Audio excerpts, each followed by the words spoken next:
Everything looked normal that morning. The furnace was serviced in September. The CO detectors had fresh batteries. The house was safe. Sundance knew otherwise. Brennan Okafor designed buildings for a living. He understood load paths, thermal envelopes, ventilation systems. He was a kind of person who kept a spreadsheet for home maintenance and had never once let an inspection lapse.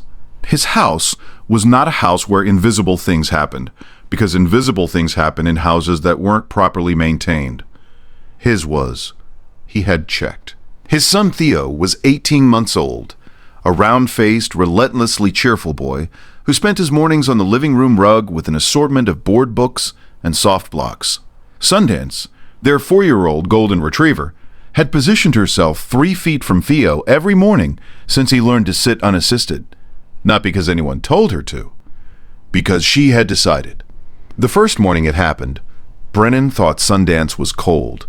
She pressed her entire body against Theo's side, lay her head across his lap, and did not move for 20 minutes while Theo patted her ears and drooled on her forehead. Brennan photographed it, sent it to his wife, Celeste, at her sister's house, 2 states away. She sent back 3 heart emojis. Normal morning. The second morning, Sundance did something different.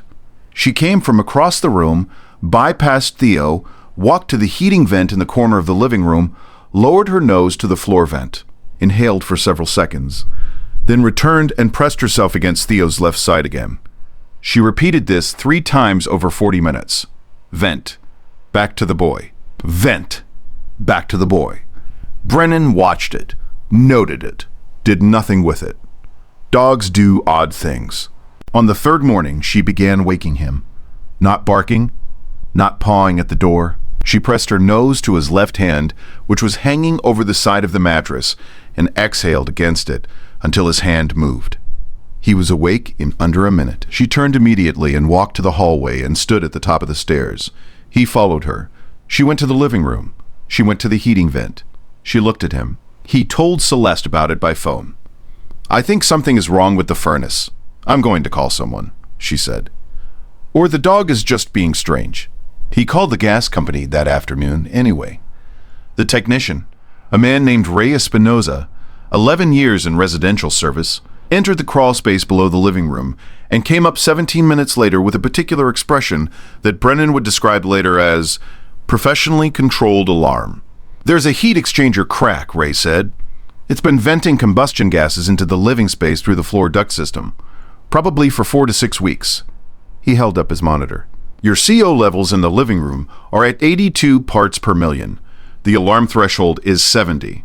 Brennan stood in his kitchen and did not say anything. If you stay for stories about what animals sense before we do, you are in the right place. Subscribe so you don't miss the next one. He thought about the mornings. The pressing. The Vent-A-Boy circuit Sundance had been running.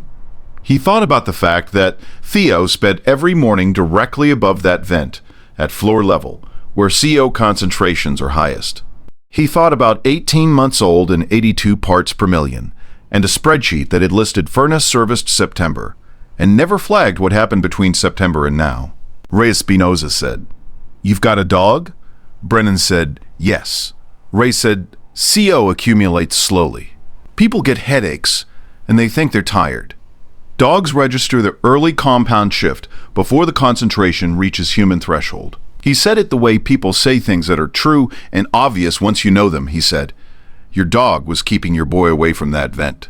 Has your dog ever done something you couldn't explain until it was the only thing that made sense? Leave your story in the comments.